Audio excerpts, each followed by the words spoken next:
So, Harris, let's get to this really quick. President Trump just responding to Canadian Prime Minister Justin Trudeau, writing this on Truth Social, quote, "Please explain to Governor Trudeau of Canada that when he puts on a retaliatory tariff on the U.S., our reciprocal tariff will immediately increase by a like amount."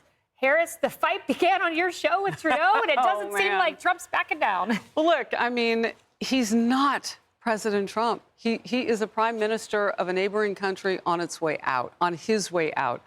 And I don't think he gamed out the things that he said and the effect that it could potentially have on the Canadian people. He made a selfish move today, and he called the president of the United States dumb.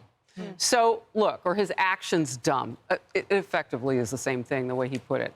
So, look, I mean, this is not going to lift Canada's position at all, and it just makes the art of the deal much more difficult for Trudeau on behalf of his country, and he's running out of time. So we're dealing with him now. In 30 days, the process, or less than 30 days by the end of this month, begins to replace him per his exit announcement about a month and a half ago. So then we're going to be dealing with somebody else. I mean, if he really wants, he has nothing to lose. I put this out there, but I think, you know, he's legacy leadership in that country. He is marring the name Trudeau for times to come. He needs to Zelensky this. Either get on your X, pick up the phone, and say, look, here's what I meant, and clean it up on aisle 7. We'll see if it happens. You know, and Sandra, as we think about this, you know, I just think back to first term and some of the headlines like Politico, Trump drops tariff threat on Mexico after migration deal is reached. And we remember the USMCA, the impetus for that was a tariff threat. And you end up getting this trade deal. So a lot of times with Trump, he's taking these moves, he's making these moves, and you wonder if it's pursuant to something that comes on the horizon. But you have to have another leader on the other side willing to concede. And with Trudeau, he doesn't have a lot to lose on his way out the door. Well, remember, he's ginned up a lot of support for this by saying we're not going to be taken advantage of it anymore.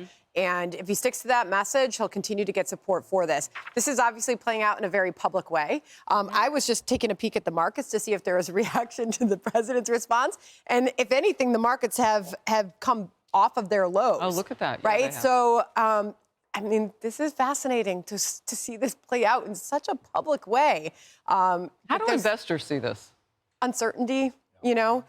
I don't think you can look at the market and just say that it's saying it doesn't like the tariffs or it loves the tariffs because the market's up one day or down one day. Just uncertainty, investors cannot stand.